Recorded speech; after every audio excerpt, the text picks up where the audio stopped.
Now, I would like to introduce our speakers for today.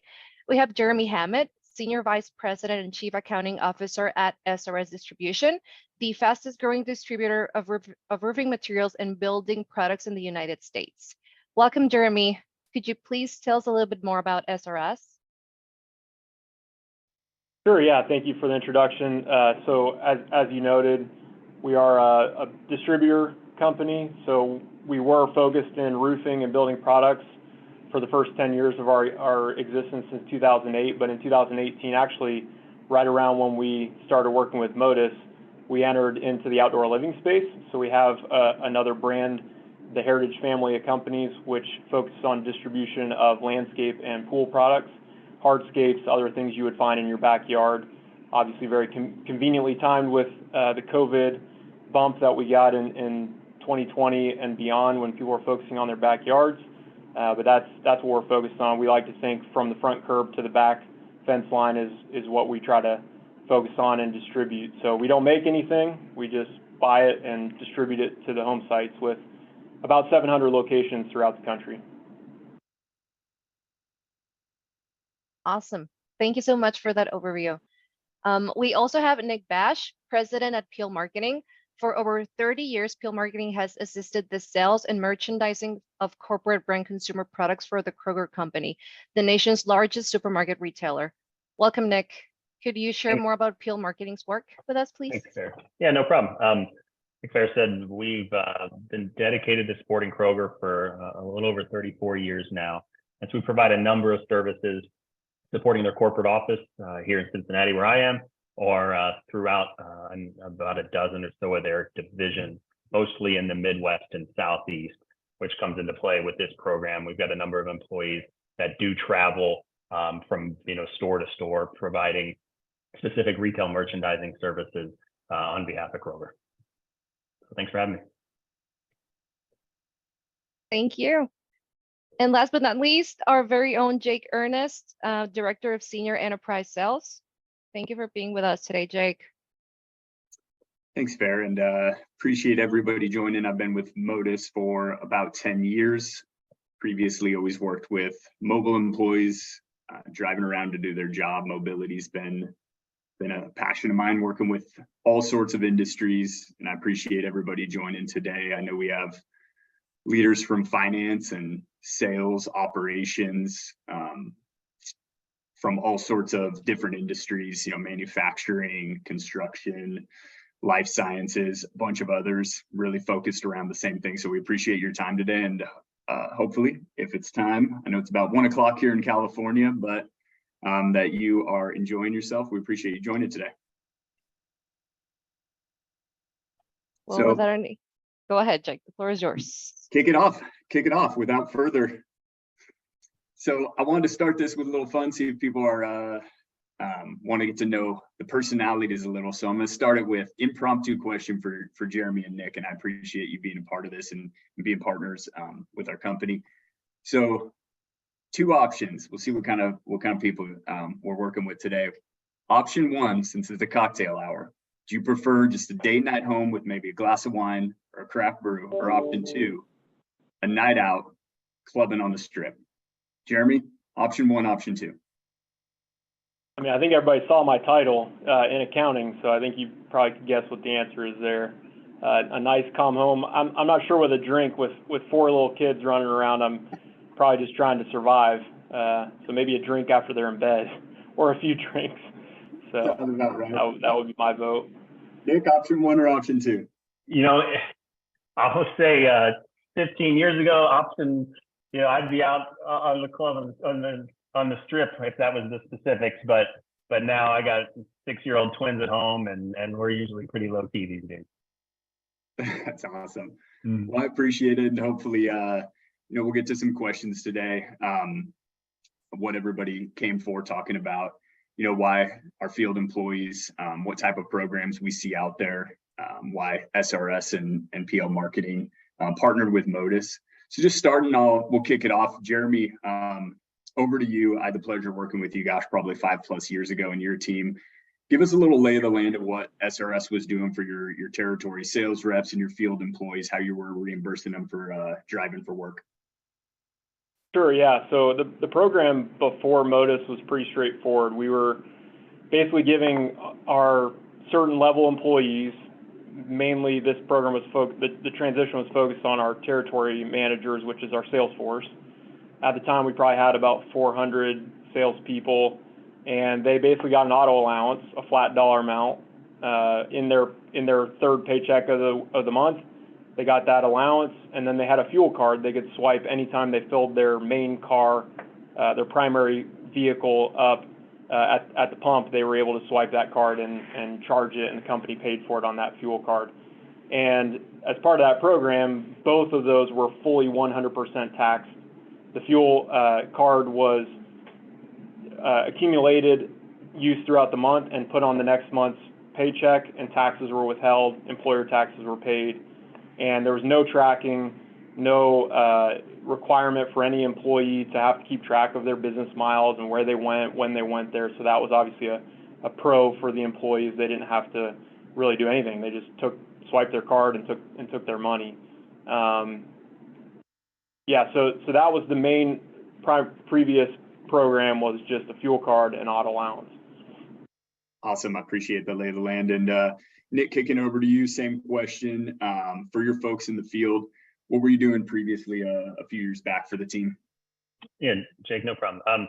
We had a company car program for a number of years, for probably 25 years or so. We had a company car program, and then up until about a year and a half ago, we had an auto allowance program. So it was a taxed program, like you mentioned, where our employees would receive that auto allowance and then a per mile reimbursement. And then, most recently, we've moved into this vehicle reimbursement program. So we've seen a little, I'll call it 3 of the available sides of how you can reimburse employees or provide a benefit for employees for traveling on behalf of the company. No, I appreciate that. And, when we look at switching from those programs, and I know there's always, some high level goals and what you're looking for in a new program or some other challenges. I guess continuing with Nick, were there other things you were looking to do besides other options out there? Were there certain boxes your team wanted to check? Yeah, I mean, obviously we wanted to, coming off of, an auto allowance program where we realized there was more or less tax waste. We wanted to find something that could find some company savings, but at the same point, keep our employees whole, or, win any potential ties that may come out in launching a new program. So that was our main goal, was to find, something where there was, waste in a program, to eliminate that, but then also find something that we think that would be less of an administrative burden on our HR and our, accounting departments as well. So those were kind of the 2 main goals in trying to find a new program for our employees. That's great. Jeremy, from you, any other challenges you had as a company or any other underlying goals you were looking for? Yeah, I mean, it's very similar. One of the challenges we had, and really what started the conversation was, and I didn't mention this part, but some of our sales force who were traveling a lot for business purposes would track their business miles and put it on their tax return as an itemized deduction. And so we were getting, I'm not gonna say a lot, but a few sales folks in 2018. Yeah. And those of you that aren't aware, that deduction went away as part of the TCJA, the Tax Cuts and Jobs Act, that was passed in 2017. That deduction went away. And so they were kind of pounding their hand on the table saying, hey, y'all are taxing me on this, and my deduction's gone. What are you going to do about it? How are you going to make me whole? How are you going to fix that? So again, very small percentage of the people were actually messing with that. Most people probably didn't even know that deduction existed. So that's what started the conversation, to say, okay, everybody just slow down a little bit. We'll look into it, see what options we have. And we reached out to Modus and a few other companies and had some discussions. But the real objective, we wouldn't have probably changed it for 3 or 4 people or a handful of people or a dozen people, given the lift that it required and the change management it required. But at the end of the day, when we dug into it, we realized how much waste there was, how much tax waste there was. And so we couldn't deny the opportunity for the company, but also for the employees. And what we did is we tried to structure it in a way where we shared the savings 50-50 with the employees. And it's not always going to be exactly that way, but we tracked our savings over the course of for the first 2.5 years. We were tracking every month the savings, and we were ensuring that we were in that 50-50, 40-60 split range. And it's a win for the employee because they're not wasting the tax dollars. They're getting more in their pockets. And it's a win for the company to save on the bottom line, which actually ends up benefiting the employee as well because it helps them hit their bonus targets, et cetera, which is driven based on the performance of the company. So the first priority was remove the tax waste. You know, we got there because we were digging in as a result of the tax law change, but we wanted to get rid of the tax waste as we dug in. And then I'd say 1B was, or priority 1B was, we couldn't do anything if it was going to disrupt our employees, be a bad user experience. And we're in an industry where, you know, there are all kinds of different programs. And so we're competing with other companies who have vehicles they give their employees or other lucrative opportunities as it relates to vehicles. We couldn't do something that would be a disadvantage to us competing for that talent. And so that was priority 1B as we rolled something out. We couldn't just do something to save the company money and say, you guys deal with it. We needed it to be a good user experience. We needed it to benefit the employees, which is part of why we shared it 50-50. And we were very transparent about that. We're like, the company's going to save money here. This isn't all going to you, but it's also not all coming to us. We're going to try to split that in half and both share and both sides win. Yeah, no, appreciate that. I thought it was likely we're good at cold calling you and telling you about it, but it sounds like the tax cut job acts helped us out at Modus a little bit as well. So I appreciate the behind the scenes. Kicking it over to you, Nick, from a employee perspective and how you communicated the change or how it was received in the field. Anything you learned throughout the process, or overall, how did that go from a communication standpoint? Yeah, I mean, the major learning is you can't over communicate, you know, whether it be from a new employee perspective or from just the employees moving from an auto allowance into the vehicle reimbursement program. You know, with as many scenarios as you can give, understanding what is going to happen moving from an auto allowance in our case into a vehicle reimbursement, what the tax implications are going to be, understanding, you know, the requirements from an IRS standpoint, and then just repeating those things over and over again. And as much of a long runway as we could give, we came across every question over and over again. So it was really helpful to know that, you know, we wanted to make sure we had as much of the information and we weren't going out with not, you know, without, you know, having all the details and the I's dotted and T's crossed on how the entire program would be implemented, and then be able to answer questions that we may not, you know, have been through before on when we, you know, we get to the portion of needing to compute imputed income or things like that. You know, having questions in advance of actually doing it was just really important to give a lot of confidence to our employees that, hey, this is a real program. Here's what you're going to expect. If you drive X number of miles, this is going to be taxed, or if you drive over it, it's not. And really making sure that our employees understood that transparency of how the program was going to work, what it is they were going to deliver, how they were going to be, you know, reimbursed for those expenses. And then also, you know, when we were doing it, it was happening at the same time as gas prices were going through the roof as well. So where our employees had been used to getting a consistent cents per mile reimbursement, really, you know, it would vary, you know, on a minor level, but for the most part, it was the same as it had always been. And then now to see that climb as gas prices go up, it just, you know, seemed to kind of check another couple boxes that we had told our employees it was going to do, and they really got a chance to see that come to fruition. That's great. And I know both of you, your companies with a large geographical footprint, you see those folks, you know, previously that could be winners or losers on a flat amount program. So whether it's fuel in, you know, Kentucky, Nick, where your headquarters is, or Jeremy, your office in Texas, obviously the changing in prices, which we see, and this has been a crazy year for that as well. Just kicking it back over to you, Jeremy, since you've been on the program a little longer, any adjustments you've made throughout it, or have you just let it flow with inflation? Because I know you know, your company looks like it's had a good opportunity to grow over that time. Any changes in how you communicated or the program overall? Yeah, so once we were a little conservative at first in sharing those savings with the employees, and so we had a more company favorable plan when we first rolled it out. And once we got 3, 4, 5, 6 months down the road and had the data to be able to say, all right, Modus was right about all the things they said, and the numbers are adding up, and here's how our employees are using, because that was one of the issues, right, is when you have a fuel card and an auto allowance program, you don't have the data. So we were guessing at how much the average person drove for business, right? Because they were swiping that card regardless of whether they're on their family vacation or if they were driving to visit a customer, right? So getting that data and saying, okay, this is the mileage activity, this is normal use for the average employee, and we pushed a little bit more to the employee and said, hey, we made a big deal out of it, right? Pat ourselves on the back to say, hey, it's been 6 months, the program's working out really well. We're going to increase the fixed reimbursement rate. We're going to start paying for car washes or whatever we need to do to tweak and adjust to give them more benefit. And what that did is it helped to gain that trust of, hey, we're in this together. We're not just here this is not a cost-cutting measure.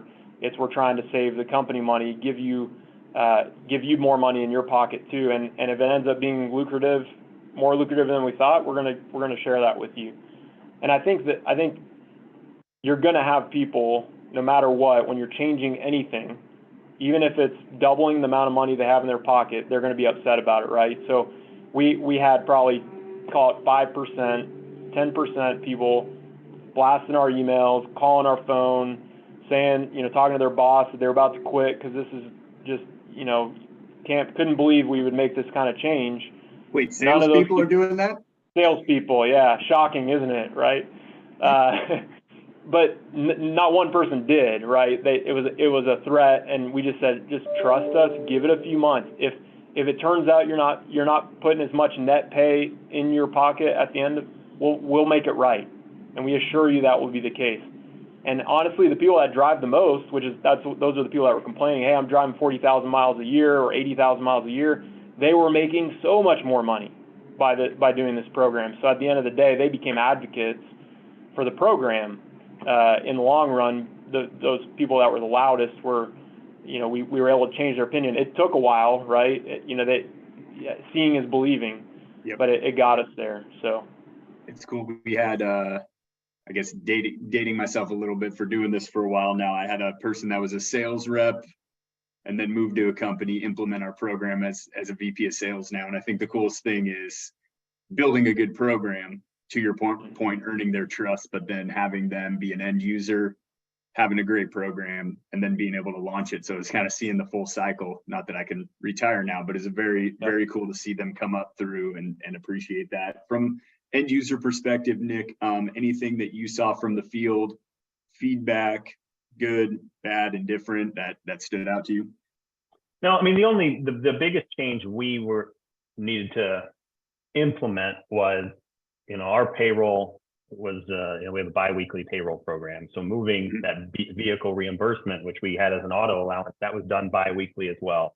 So getting the buy-in, we made some adjustments on our end to stretch that gap from going from biweekly to monthly, to try and make our employees, give them the confidence that this was going to continue to be a good program for them, but also to help them, stretch what ends up being a 6-week gap where they went from getting paid to then, getting paid on a monthly basis. So that was one of the challenges we had, was just making that adjustment on the timing piece. And we did some things on our end that tended to work well. But really, other than that, the best part about the program is on the implementation side. Sales aside, Jake, but the team that you have working on the implementation and customer service side was hands down one of the best experiences I think I and our employee base has had, just regarding any questions they had or any issues they may have had. The responsiveness was really, really good, and the implementation was really good. It seemed like every question we could have asked, there was an answer for, and we felt like we'd been treated with kid gloves. Yeah, thank you for that, and I'll pass that on to the team. I do always think you only get a chance to do it once, and Jeremy hit it on the head. Any change, 5% of people are loud, whether it's good or bad for them, especially in the sales world. There's always going to be some complaints. But Nick, love hearing that. Chance to Jake, we did even have people say, I know that in total I'm making more money than I was, or in total I'm going to make more money, but I want you to reduce my reimbursements so that I'm not taxed as much. I don't care what the math is. I just don't want to be taxed as much. And we said, oh, okay, if you insist, we're going to try and show you over and over again that this doesn't make sense. But behavior is a hard thing to change. And, you know, we did have some learning experiences there. Well, knowing both your businesses, you know, there's multiple ways to drive revenue and to cut expenses and run your P&Ls, but you have a large field presence. So part of the reason, obviously, we appreciate you both hopping on here is to understand it affects the business a ton. And that's what I love about being at Modus. We get to work with a lot of industries, but the core problem or solution, hopefully we have to that problem, is helping folks in the field. I think, Jeremy, bringing it back around, you mentioned early on, they're not really doing anything previously on a car allowance. Yes, it's taxed, huge financial benefit, but when they're doing nothing and switching to doing anything, which of course, you know, to make it tax-free, we need a copy of their insurance, we need them to collect miles. How did that transition go for you? Because I do often hear that where folks, they aren't doing anything. They could take home, you know, $1,000 more. Did you notice a change, or did it take a while to adjust for them? It did take a bit. I mean, when you're transitioning 400 people basically overnight, you're going to have, I can't download the app, or the app's not working, or I didn't get the email, or whatever. And you just kind of have to push through that a little bit and just keep reminding people, we're going to get to the other side of it. There's a transition period. It's really easy. And by the way, here's a number you can call at Modus. They're ready to help you. They'll step you item by item. They'll tell you where the app store is on your phone. You know, they'll go through whatever they have to get the app the right way and get everything set up the right way. And that was something we really, in the sales process, you know, you hear a lot from salespeople like yourself, Jake, and sometimes you're skeptical about how accurate some of the stats are you get, but Modus, I can't remember the number, but it's a very high positive review on the help desk, the help team. And I think that's been a huge win for us compared to kind of where I level set expectations of like, okay, it's still a help desk, right? How good can they be? How helpful can they be? And yeah, there's issues here or there that happen, but for the most part, when we direct people over there, because otherwise it's a big burden on our team, direct them to there, they need to solve the problem. And 9 times out of 10, 99 times out of 100, that they were able to do that. So I think there were hiccups, speed bumps along the way, and again, it's that 5-10% of people who are just going to be difficult and just throw their hands up in the air and not try to figure it out. The other thing that I think was really helpful, not just for the users, but for me, is the FAQ document that Modus provided to us. I mean, I was control Fing, finding different keywords to answer people's questions constantly, living in that FAQ document with my team for the first 60 days, right? And it became second nature to find the answers. It's a pretty full document, right? You're not gonna memorize all of it, but it's easy to find answers to their questions. And then I think, that once they figured out once those dollars start hitting their paycheck, hitting their bank account, they put all that stuff aside. And then once a year when they have to submit their insurance again, they usually clamor a little bit, like, why am I having to do this? And I didn't get my fixed reimbursement, whatever. But, for the most part, having more money in your bank account supersedes all of that. So I'd say the other thing that was really helpful from the user experience side is, and it's an area where I wish we had educated more on the front end, is getting those settings correct, your travel, your business hours, so you can just set it and forget it. And we coached them on that. Modus did a great job of encouraging us to do that. But the second layer is make sure that app is on, running in the background, because that was probably the biggest frustration we got in the first few months, is somebody would call and they'd say, I just opened up my app to submit my miles and there's nothing in there. I'm like, well, was the app running? And they're like, no, I shut my apps down every night. So the first night they traveled, they shut it down, right? So it's just little things like that I think we could have coached them a little bit better, lessons learned on this side of it. But again, those are there, those settings and functionalities there to make it easier on our workforce, and we rarely hear any frustrations or complaints about that kind of thing now because they've figured it out. Here's best practice, here's the way to do it and manage it. Just review it every night, spend 2 minutes, open it up, you know, and you're good. And the fact that they don't have to keep detailed records and logs, and some people are carrying around a log in their truck where they're literally, you know, writing down every trip and who they went to visit. They don't have to do that anymore. So once they learn that and they realize it's not a burden and they get more money in their pocket, you know, the vast majority of people, you know, learn to embrace it and accept it. So appreciate that, Jeremy. And Nick, anything from you from a previous process standpoint, moving over, helping with efficiencies, whether it was sales or I don't know if HR was able to benefit by us collecting insurance or any other policy stuff? Anything stand out to you? You know, I think the biggest, you know, success factor that we were able to grasp is we were able to start with our prior program and really start with making everybody whole with a, you know, a customized program. I mean, for the most part, we can come out and say, all right, for this individual, this is what their reimbursement is.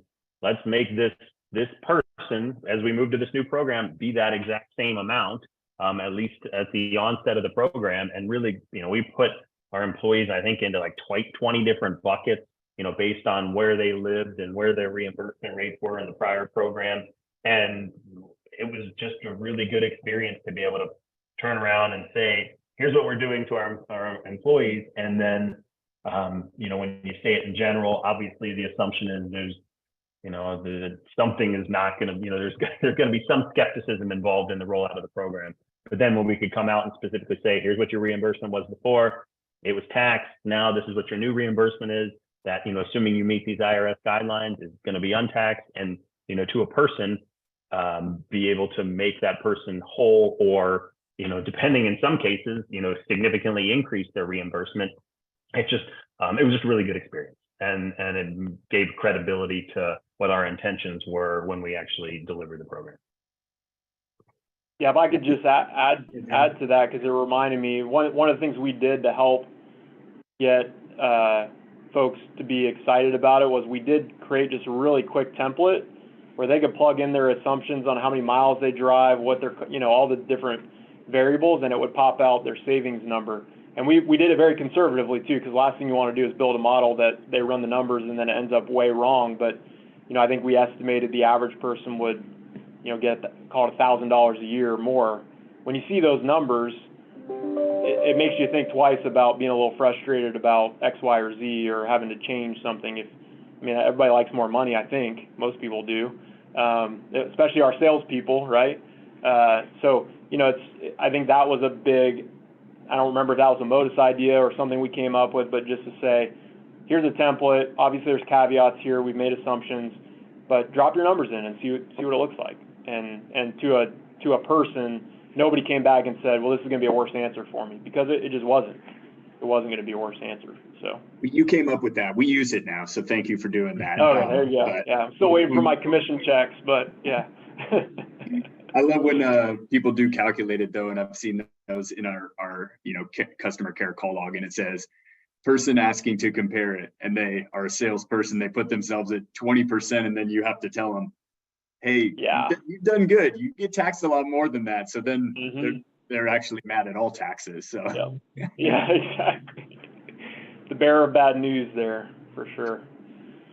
So I know we usually leave a little time for questions as well. I want to first off say, you know, we appreciate Jeremy, Nick, you guys coming on to speak. Everybody else that attended, took time. I know there's a lot of folks that you know, were asking questions before to leave time for that. I'll give a little plug from the Modus side. Obviously, you guys sang some good praises, and I also wanted it from an open conversation of what you learned throughout the process.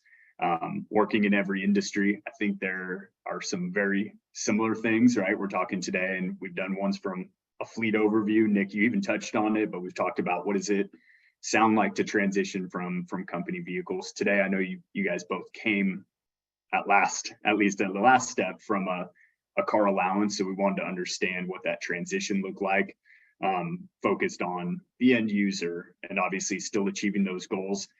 One last time before I field a couple of these questions coming in, or we do as a team, anything we missed, Nick, that you thought about the transition or the implementation, or as you've grown or changed over the year in different geographies, anything else stand out?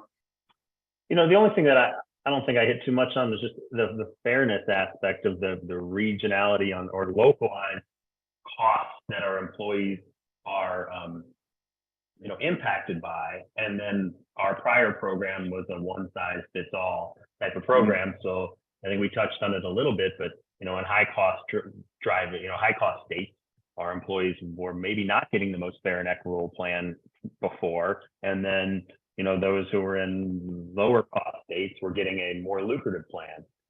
We said the ones that were on the higher cost, we were able to give them a higher benefit, and the ones that are in the lower cost, we were at least able to keep them at a minimum of what their benefit was before.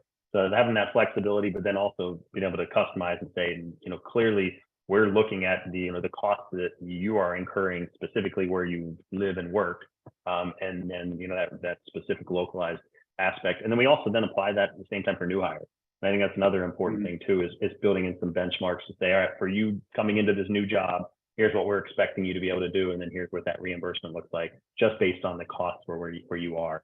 And it just kind of adds a little bit of credence instead of just saying, hey, this is exactly what your allowance is going to be, whether you're living in Michigan or living in Texas. It's going to be all the same. So it felt a lot better to be more specific, knowing that those cost of living just vary significantly from region to region. I appreciate you plugging that, and I always love when I get to see or hear the person in Detroit or New Orleans. Right. Say I'm familiar with California, but some of those high insurance costs where they haven't been heard, right? And then this program hears them.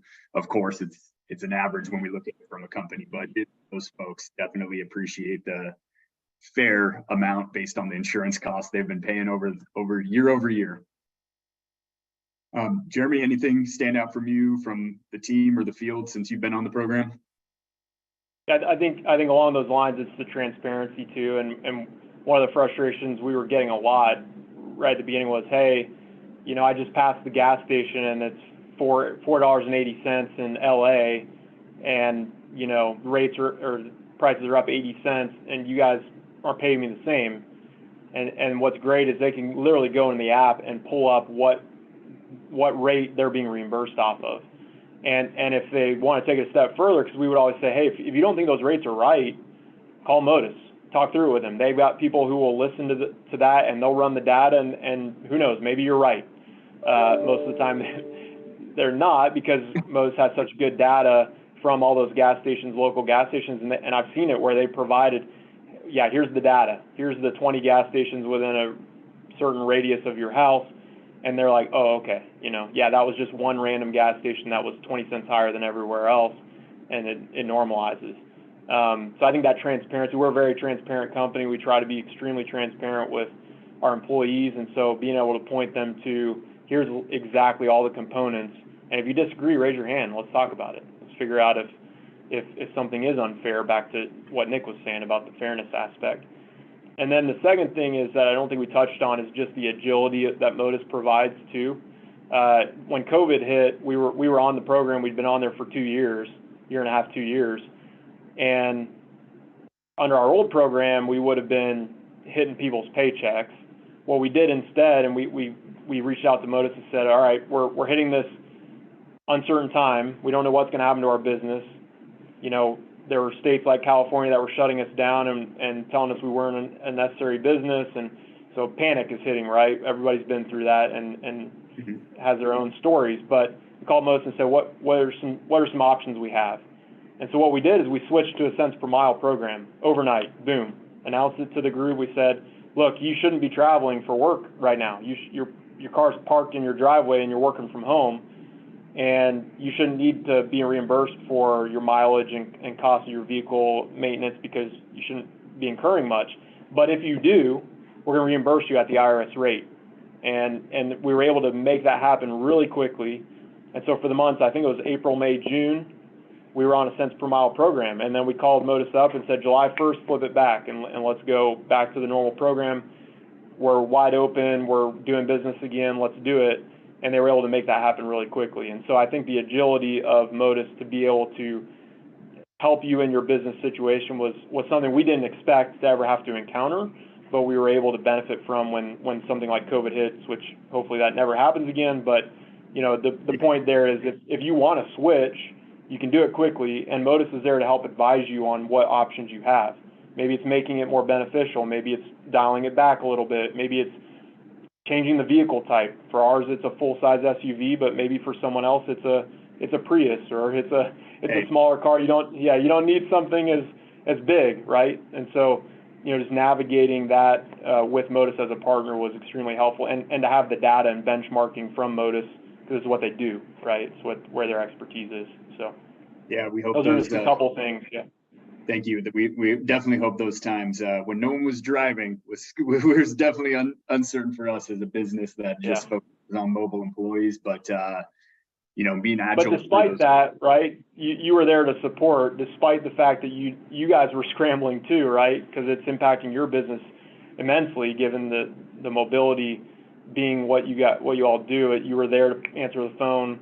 We got on the call with our support team and we worked through it together. And you know, there's a lot of value to that, not dollar value necessarily, although we did save some money by making that change, but just the agility and the support we got from Modus it's a big part of why I'm a big advocate for Modus and the Modus team. So appreciate that, Jeremy.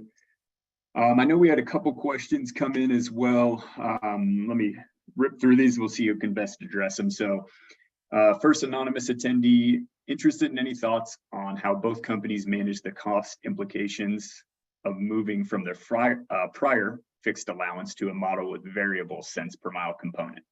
Was there concern around their overall cost increasing with the savings being less than anticipated? How was it managed? We have, and we can talk through that with both these folks.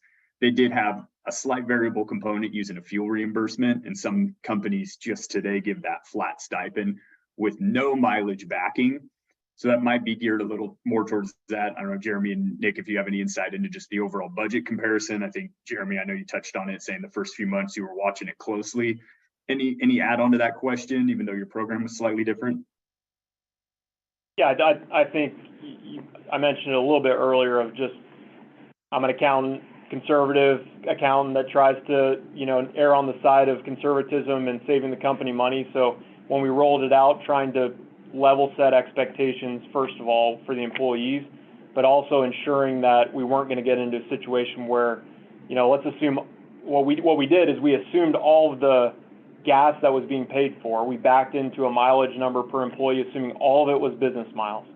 We said, okay, let's assume all of it's business miles, and what happens if we put it on Modus? And then we were able to dial back and say, okay, realistically, it's probably not 100%, it's probably 70% or whatever we think it is for our employee base, and then rolling it out based off of a very conservative assumption. And then again, you can call Modus up any day and say, we want to tweak this, we want to change that, we want to push this up, we want to modify this. And it's very agile, so I didn't feel like we're having to make a decision we're going to have to live with the rest of our life. But I certainly wanted to err on the side of, I'd rather give the employees good news and say, we're going to make this better, than saying, guys, we're paying you too much. Sorry, I got to dial it back, you know? So that was the approach we took, and I feel like it was successful. And like I said, we've run the numbers, and it's about a 50-50 split on savings between the two, and the employees are getting more money in their pockets, so. Nick, did you have to make any adjustments, or when you were looking at how you budgeted, kind of gearing towards that question a little, any way you were able to balance that? Did you have to make any changes throughout the process? No, I think the only way that I'll add to this is we more or less thought of it as the opportunity cost of what would have happened had we not incorporated specifically the variable reimbursement and the adjustment factor of that as gas prices go up and down. You know, based on our prior model, we had a pretty consistent number, and I'm not exactly sure how our employees would have responded going through what we've been through in the past year from the inflation standpoint, knowing, hey, this is what your reimbursement is on a cents per mile basis, and it's been the same for the last X number of years, and when it goes up, it's the same. When it goes down, it goes the same. Sometimes win, sometimes lose, and then just go through the market that we went through with the labor market being as challenging as it has been.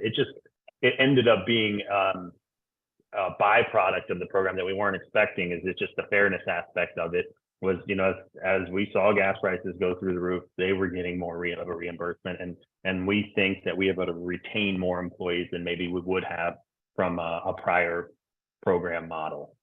So the other aspect of it too is, we live on a couple other programs, and we do have a little bit of a benefit in that when the IRS model does change, for the miles that in most cases that we're driving on behalf of our business with Kroger, that we then can talk to them about reimbursing those at a higher rate. So it is a little bit of a different story in that, yeah, as gas prices go up, we're getting reimbursed. Yes, we're paying our employees more, but it ends up being not a significant investment that we as a company need to make.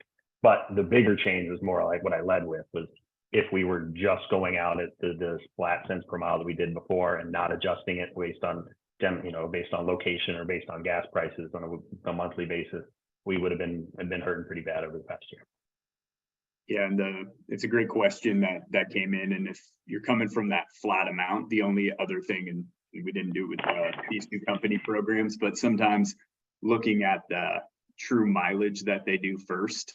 I've seen where we had a flat allowance, or we've even done this in fleet vehicles where people say, nope, using it 100% for work. If we actually just collect a month's worth of business versus personal miles, you can make that change. Jeremy mentioned they adjusted it, after a few months, which, if you have a certain objective to achieve, you can do that. Other times, if we just have a flat allowance and they go, we don't know our miles.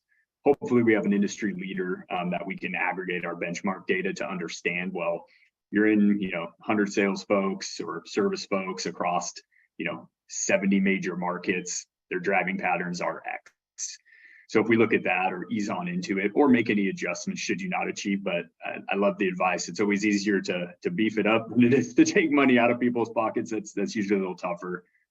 Obviously with all the stuff we're trying to recruit and retain top talent across every industry. Had a question come in that we'll hit on. Employees in urban areas that typically do not have a car. So if you don't have a car, and I'll take a couple times where I hear this, I'm in Manhattan, I'm in San Francisco, I do public transit. Not a fit for Modus. I can tell you what we hear in the field, and these guys might be a great resource, but we reimburse people to drive for business. The goal, make it tax-free, but we do need to show that they drive for business. There's no IRS loophole. It's an actual tax code that we're following to a T to make sure that we collect insurance. So if they don't have a car, what I've seen is there's probably some expense that they use for transportation that they just expense separately. Anything else is typically taxable. I don't know, Jeremy or Nick, sometimes I hear that from executives, life science. Sometimes you have 1 or 2 employees. Anything different that you hear? Yeah, it's not really doesn't really come into play in our industry, given we're visiting job sites and we're visiting contractors and things like that. So even if we're in a branch in the New York City area or something like that, we're going to be in the suburbs. We're going to be somewhere where our folks are driving. In the event that they are doing driving and using public transit, obviously they would just submit public transit as a normal reimbursement on top of the Modus program. But we say that if you're in a particular role that is on Modus, the expectation is you're driving a certain amount of business miles a year, and if you're not a fit for Modus, which is exactly what you were just alluding to, Jake. So. Yeah, and having the data behind that IRS rate, if you're using that 65.5 cents, or if you have a separate rate that you use based on company policy. Another best practice that is typically to have that in your portal, or if you share the Modus portal, where they just acknowledge it, and then it handles a lot of that, basically saying, I'm a business driver, should I, and I need to carry a policy and X level of insurance, all things that are required. My company vehicle may be upholding some image.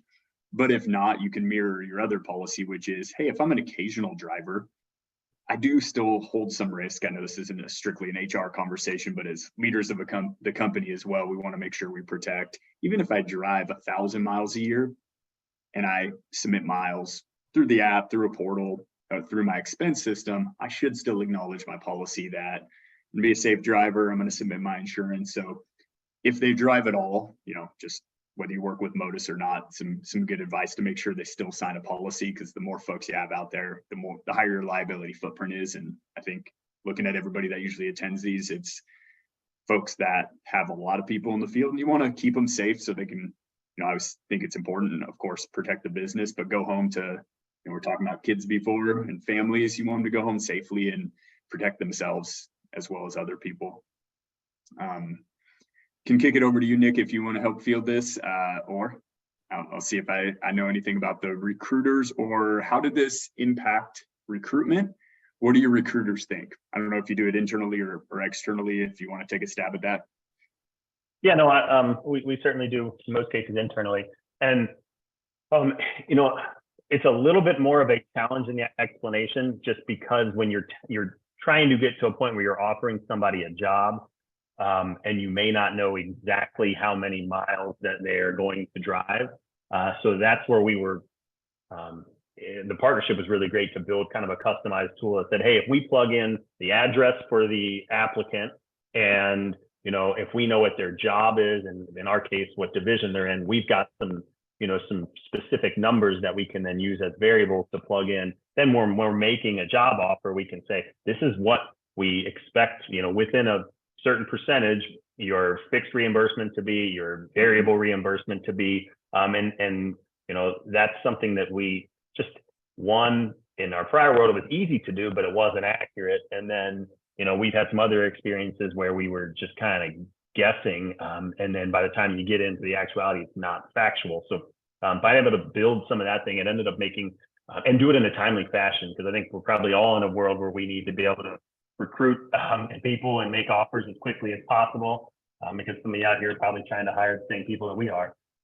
So we want to be able to give them that information as quickly as possible, so they know what that full picture is of the offer. And it happens almost instantly. And then each month it updates as the variable rates change. So it's just like the reimbursement program that we have for our current employees. We basically are running a side program for prospective employees, that we have that information at our fingertips to be able to include in job offers right off the bat. So that's been a really nice benefit from a recruiting standpoint. Again, going back to where we started, the education on the IRS limits and the tax implications if you don't drive certain 5,000 miles for business, that stuff is a little bit more of a challenge, but it's a lot easier to explain now that our recruiters are really familiar with it. But at the same time, all of our managers and hiring managers are familiar with it as well, and then their peers who they're going to be working alongside just help with that kind of 360 education of ensuring that everyone understands the program and that there aren't any surprises.